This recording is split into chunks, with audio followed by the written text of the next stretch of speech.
Channel को subscribe करें और बेल आइकन को दबाएं। बारिश में भीगे दो पंख। किसी गांव के सिरे पर एक पुराना आम का पेड़ था।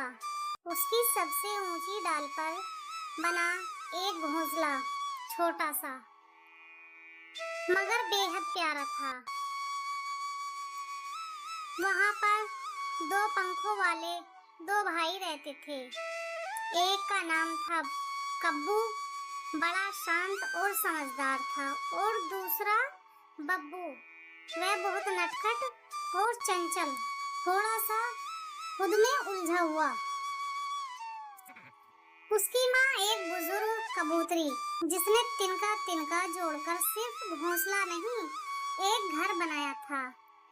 एक दिन माँ ने कहा, बेटा, मैं अब ज्यादा दिन नहीं रहूंगी, पर तुम दोनों का साथ हमेशा बना रहना चाहिए। बांटना अगर जरूरी हो तो दाना बांट लेना, मगर दिल मत बांटना। और कुछ ही दिनों बाद वो नन्ही सी धड़कती जान हवा में खो गई।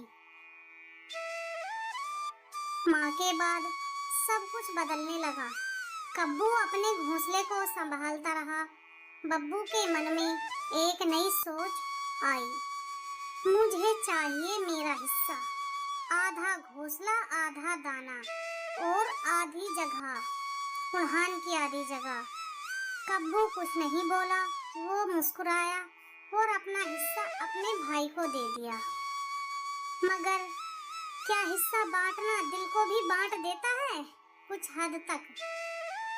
अब तो दो हिस्सों में बटा वो घोंसला, जैसे कोई टूटा सा रिश्ता हो। एक छोर पर कब्बू, दूसरे पर बब्बू, बीच में एक खालीपन। फिर एक दिन बादल गरजे, हवा तेज और बारिश आ गई। बिजलियां चमकी, डालियां झूली, घोंसले की हड्डियां टूट गईं।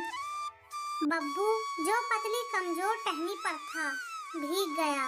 उसके पंख गीले, दाना गीला और मन में डर और बहुत उदास। उसने किसी को नहीं पुकारा, पर उसकी हालत ने पुकार कर कहा, माँ। कब्बू उड़कर आया, बिना कुछ कहे, बिना कुछ हिसाब लिए, अपने पंख फैलाकर बब्बू को ढक दिया। बब्बू कांप रहा था, भीतर से भी बाहर से भी। भैया, उसकी आवाज टूटी हुई थी, मैंने सब बांट लिया, पर आज जिस प्यार की सबसे ज्यादा जरूरत थी, वो तो कभी बांटा ही नहीं था। कब्बू ने सिर्फ मुस्कुराकर कहा, बरसात में भीगते हुए भाई कभी कभी सवाल नहीं करते, वो सिर्फ पंख खोलते हैं। वो बरगद का पेड़ फिर से मुस्कुराया। घोंसला टूटा था, मगर अब फिर से उड़ने को तैयार था, जुड़ने को तैयार था। दोनों भाई कंधे से कंधा मिलाकर नया घोंसला बनाने लगे।